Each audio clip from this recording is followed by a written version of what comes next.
just south of Kansas City, so I can't help myself. Here come our announcements. Join Counselor Jose today for Mindful Mondays in the conference room of the Business Department in Crop Center at 4 o'clock to 4:30 and earn 5 CE points. We will have a special formation, an extra formation, more points, 2 days from now, February 14th, Ash Wednesday. It's the start of Lent. We'll have a special service that'll be held from 11 to 11:30, but not in this room, in the campus worship room in the basement of Keim Center. But you'll earn 10 CE points for attending. Intramurals this week is a Dutch Blitz tournament. Come learn how to play the game and compete on Thursday, February 15th at 8 o'clock. If you want to be part of it, just sign up by emailing Jacob. It's a wonderful, good game. Yeah, a wonderful, good game. Yeah, yeah. Our monthly challenge starts next week. Let's move. We're going to walk, run, or bike 81 kilometers in a month. Sure I am. Yes, I am. Use the QR code to sign up. On Fridays, walk as a community at the Dick Arboretum at 4 o'clock. This is for students, staff, faculty, everybody. Next. CAB this week is a game night at the Bakery and Cafe at 8 o'clock. Enjoy playing some board games and a local treat. Come support local businesses. The Bakery and Cafe is part of the Showalter Villa. Have you checked your formation or CE points lately? By the end of the week, you could have hit your 300 points. Oh, let's not tell them that because you still want to come to formation, even if you have, because there's lots of good things coming up in formation. If there's some points you think you have missing, you need to contact Abby promptly. Next. Interested in the business management program? Come learn more about it from current students and faculty next Monday, February 19th at 9 a.m. in the Crop Center, room 120. There will be activities and drawing for a scholarship. Climate Action for Peace is something that's going to happen Saturday, February 24th. Speakers from Zimbabwe and Cambodia will be at the Showalter Villa Chapel, and if you attend 10:30 Saturday, Feb 24th, you get 10 CE points. Now announcements from athletics.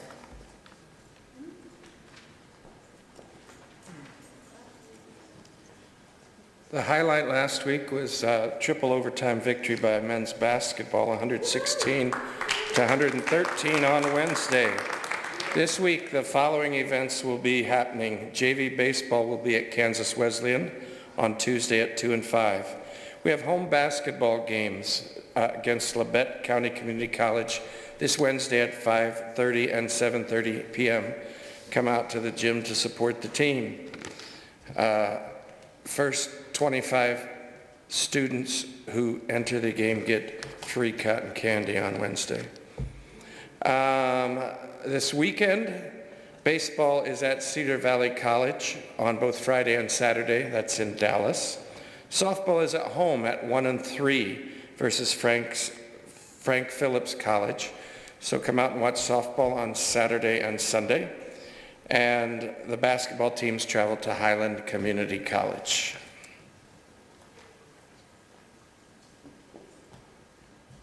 Thank you so much, Brian. Now it's time to bless our flag football team. So I'm going to ask the team and Coach Max to come up. And if you are a friend of the team and want to bless them by putting your hand on their shoulders, you come up too. Let's fill this stage. Here we go.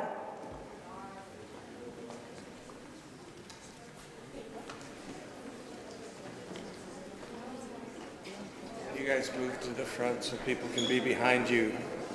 Y'all move to the front.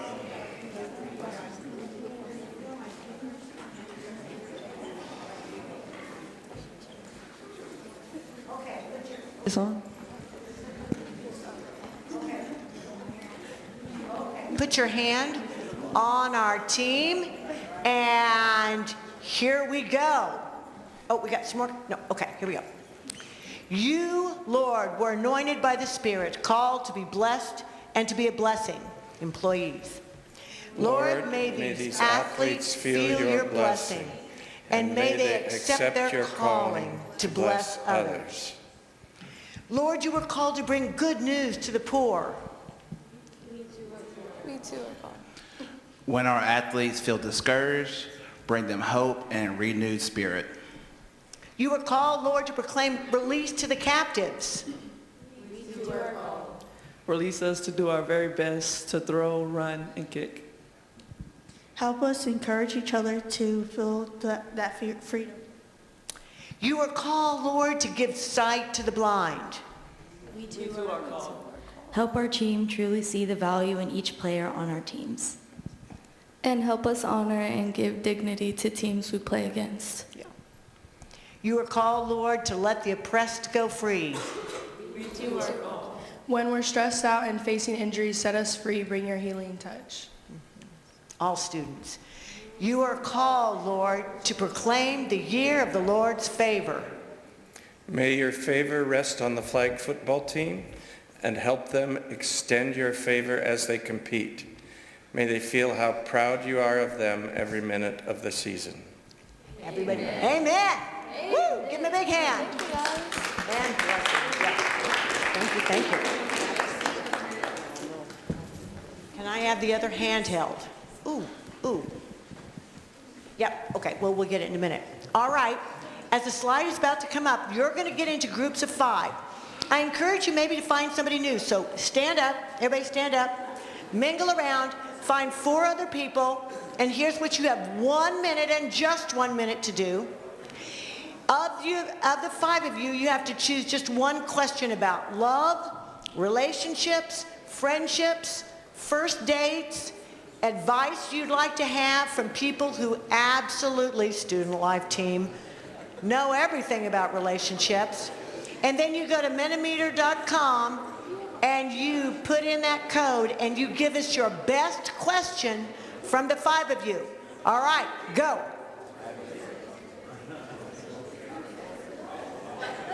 Okay. You're only giving a question per 5 people. Does everybody have a team of 5? Everybody got a team of 5? All right. 1 question per team of 5.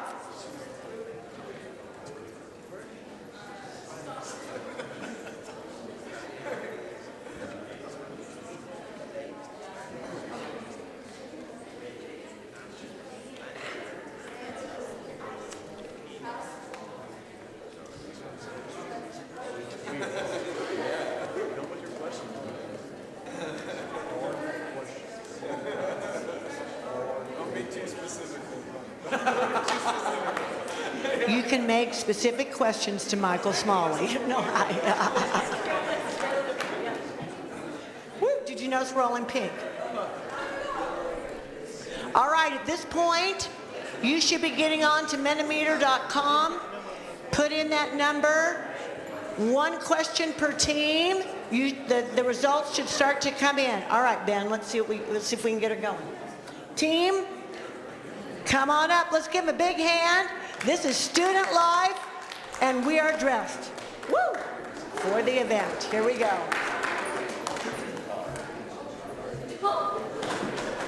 Oh. Okay. I'll go here. Are we ready? Hey, what has 2 thumbs and loves love? This guy. This thing on? Russell, is this thing on? Yeah? Okay, all right, that was just a bad joke. Okay.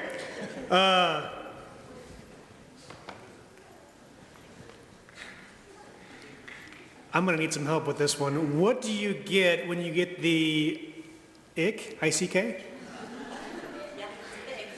Okay, so Ava, what do you do when you get the I-C-K? What is the I-C-K? Can you start with that, please? What is it? Ick? I'm old. I don't know. What do you do when you have it? What is the ick? What is the ick? When something grosses you out? Yeah. So it's like when somebody does a thing that's just like, ew, gross, I can't handle them anymore. It's kind of like a pet peeve. Okay. Yeah. All right. From what I understand. Okay. Yeah, Should that break the relationship? So what do you do when you get it? Yeah. I mean, it's one of those things where you kind of have to weigh, like, how big of a deal is this thing that is giving you the ick?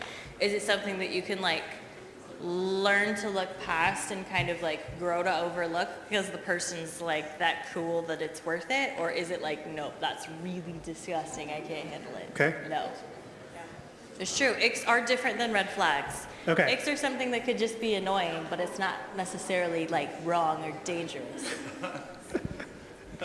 Okay, Abby, what's a few good questions to ask on a first date?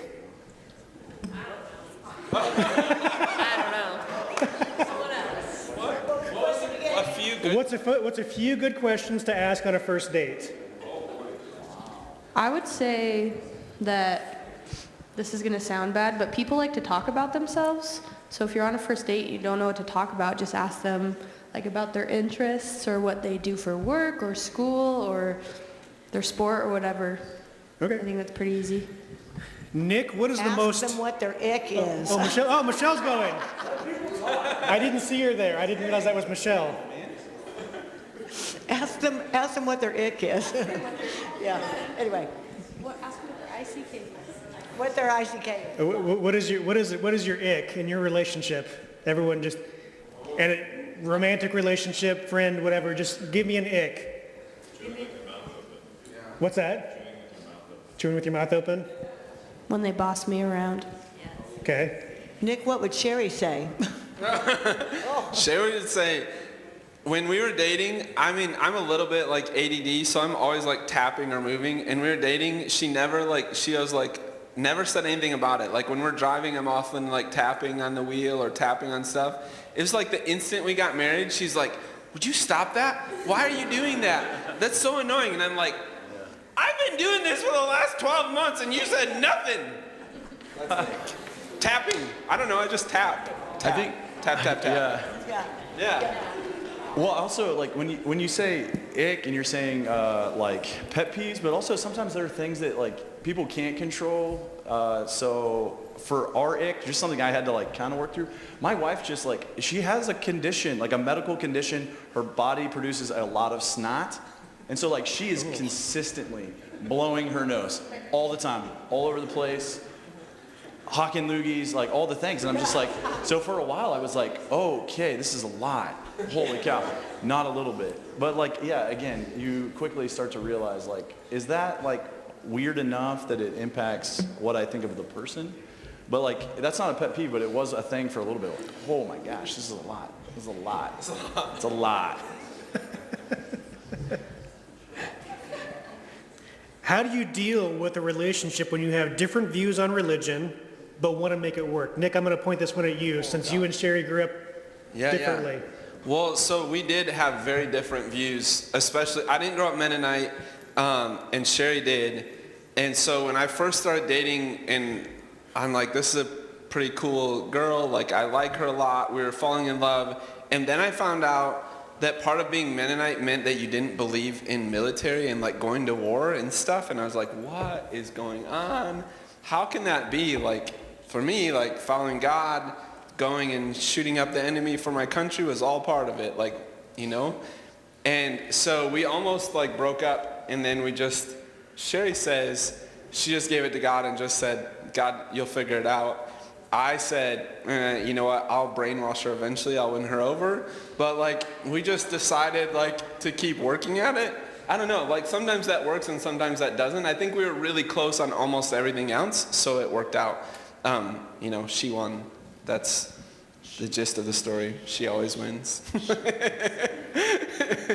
No, but like over time, like I became convinced, and now I agree wholeheartedly. But it did take time, and it did take effort, and then just constantly like talking about it. I think just being willing to talk about it and not like hiding it. Like if we would have hid it, and like then I think all of a sudden it would come up after we were married and like we're having kids, that would have been worse, right? But we had started talking about it. Like I think talking about your beliefs, talking about your things that you want out of life early is a good way to know, like, is this somebody I can work with or not? I also jump in a little bit because Jen and I was born and raised Catholic. Jen was Mennonite.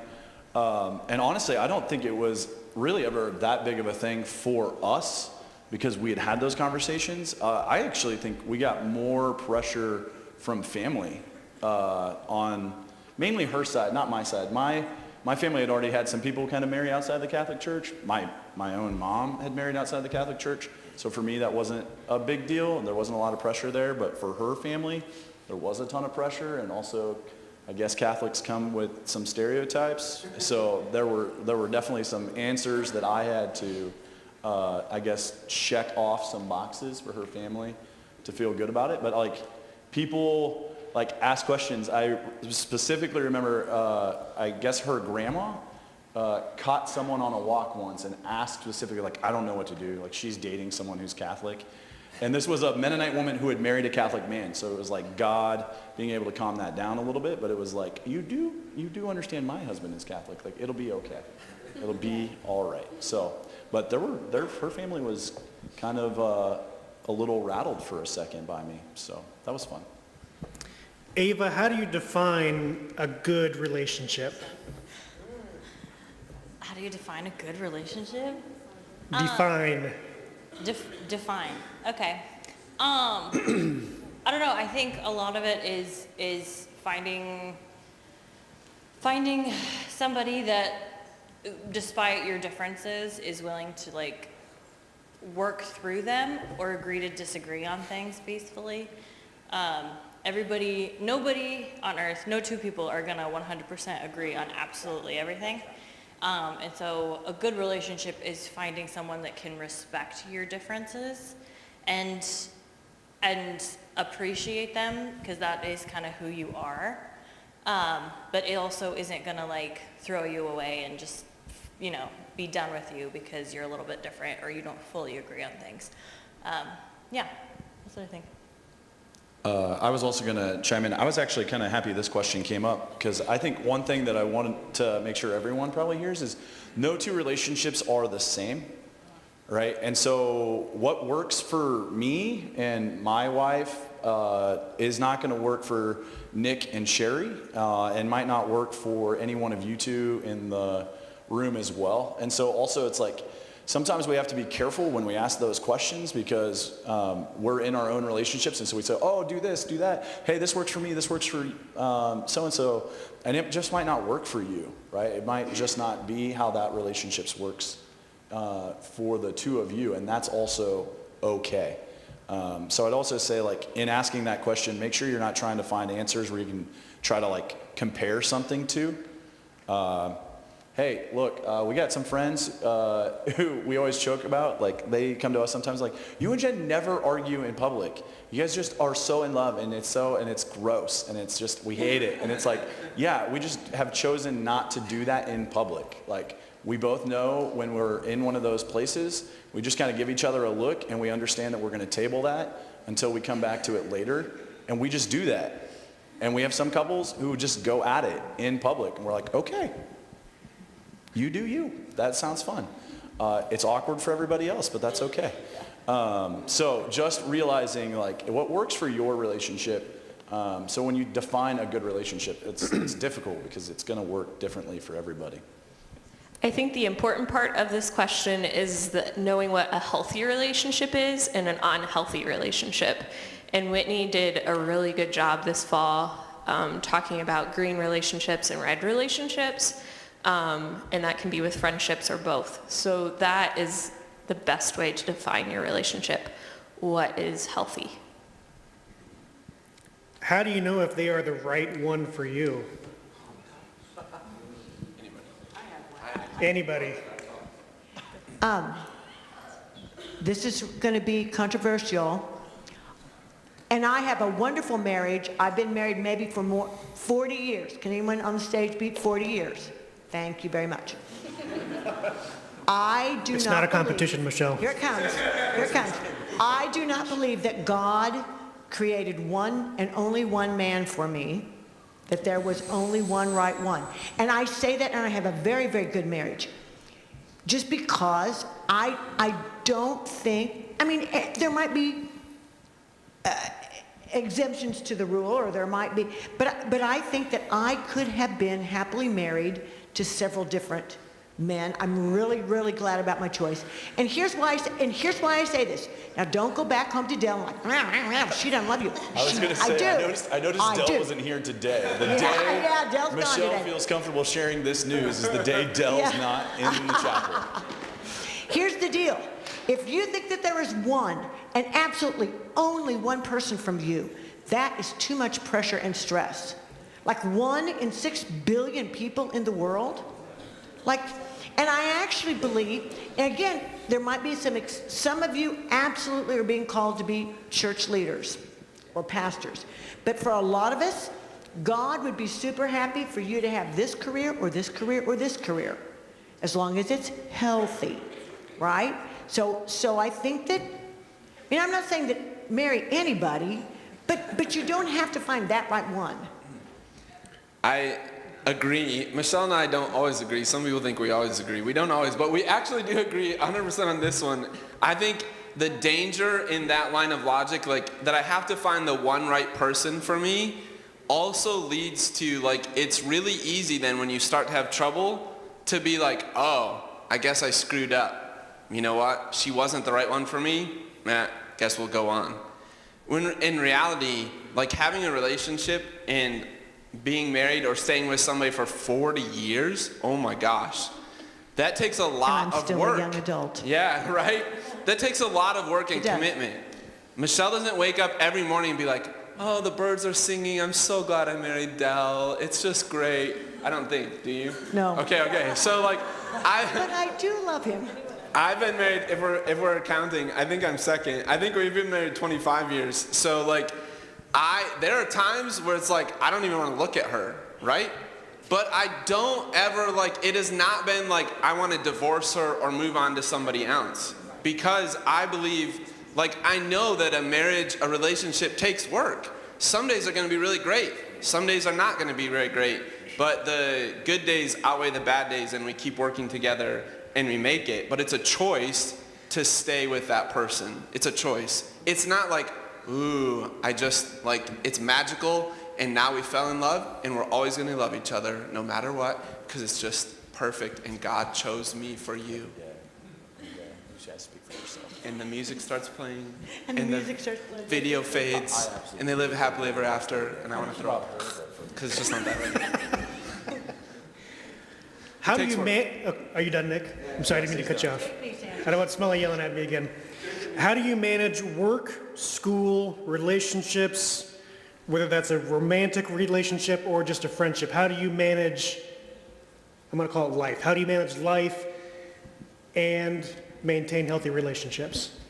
I think in terms of maintaining relationships, when you have a lot going on, it's the little things that count, as well as having really good communication, being on call, being busy all the time. You have a weird schedule, but when you get a free moment and you choose to spend that with somebody, it really means a lot to the both of you. Those things add up. Yeah, I would say, most things in a relationship, communication really matters. If you truly have a relationship, even if it's just so Ben, Nick, and I are really good friends, and every once in a while we have to be able to just say dude, you're never around, you're never available, or I just feel I'm kind of getting the short end of the stick on this relationship. I feel like I've kind of been there. I don't feel like that's been the same, and we've been able to have those. But I also feel again, in romantic relationships in our marriage, that's been true as well. Every once in a while, my wife just has to say hey, dude, you were at work for 8 hours, so now don't be at work. You don't need to check your phone. That email can get answered tomorrow.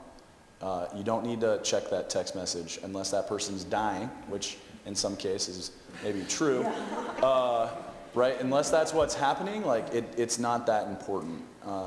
And so, yeah, we got to be able to have those conversations every once in a while to remind you what's important and what's that. And I would say that's the other piece to it. You got to be really, really clear. What's the most important to you? What will you be defined by at the end of the day? I think most of us up here would agree. We don't desire to be defined. I don't desire to be defined as a great VP of student life when I die. I just don't. It doesn't. Like, I want to be good. I want you guys to think I'm good, but I don't really care if that's on my gravestone. I don't. I'm going to be a lot more concerned about how people feel like I treated them, the friendships I had. Like, those will be the things I care about. So if those things are important, you'll find a way to balance it out. The big thing is not getting like too comfortable in any of your relationships. Like, keep putting effort in, even if they're 40 years. Like, still have a date night, still hang out. How do you not fumble the bag?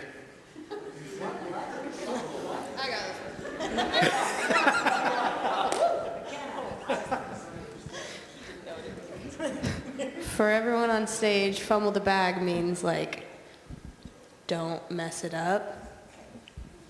How do you not? Okay. I think building off what everyone said, but I would also say if you're taking care of yourself, if you're a religious person, if you're praying and you're having a good connection with God, if you're an athlete, if you're exercising, eating well, and sleeping well, all those little things will add up to whatever's important to you. So if it's a relationship, if it's school, if it's your sport, or if it's your connection with God, if you're doing those little things to take care of you, when those big things come up, you'll be in a right place to make those hard decisions. And if you're speaking like specifically to relationships, just keep being yourself, because if you're being yourself and then it doesn't work out, that's just a compatibility issue. That's not fumbling anything. All right, every one of you, 30 seconds or less. Where did you meet your significant other? I'm single, so that's easy for me. Okay. Jacob, where did you meet your dog at? Illinois? Illinois? Okay. Yeah. That's fair. The rest of you? Goshen College transfer. I was supposed to do this little funny skit that involved a $5 bill, and suddenly I was about to go on stage and I didn't have any money, so I go to this very tall guy wearing a motorcycle jacket and motorcycle boots, who turned out to be my husband, borrowed $5 bills, and we know that the minute I have to give that $5 bill back, we know the marriage is in trouble. Sure. Okay. Oh, yeah, fair enough. We'll just keep passing it down. That makes sense. So we would have met across the hallway on opening weekend. And yeah, we used to do freshman games, which we call walk a mile, and we used to not care about certain things. So it was guys and girls on one side, and we used to have people named Bills and Normas who would tell you how far to go up in the line, and then you would like hold hands and you would walk. And so I cheated, for sure. They said, go up 12. And I said, 1, 2, 3, 4, 5. I'm going to stop right here. And yeah, this looks like 12 to me. You need to get lost. And then, yeah, she hated me for a while, but it was fun.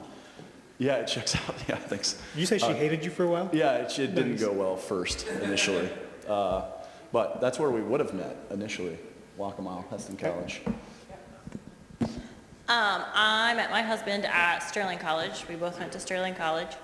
And it was a weird situation where we had like a mutual friend group, but we were not friends. So he was kind of always around. But he also is like an introvert and was very quiet. So it was like, who's this creep that's just around? But then I like actually met him because he was he seemed really out of place. We met in choir. But he was the like fit athletic trainer soccer player dude that was in choir, and I was like, the rest of us are music and theater nerds. What are you doing here? But turned out he was an artist at heart. But yeah, so that's how I met him.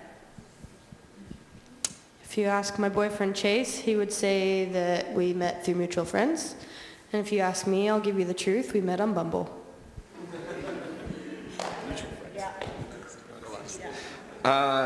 So Sherry and I met long before whatever that thing was that McKenna just said, but we met through FFA, Future Farmers of America, and then we started dating at Michigan State when we were both at Michigan State. I met on a roof in Greensburg. There's more to the story, but we're out of time. Okay. Real quickly, is there any question that someone really wants to ask before we go? Anyone brave enough to stand up? Nope. All right, you are dismissed. Thanks, everyone. Yeah. What? Yeah. Go for it. Yay!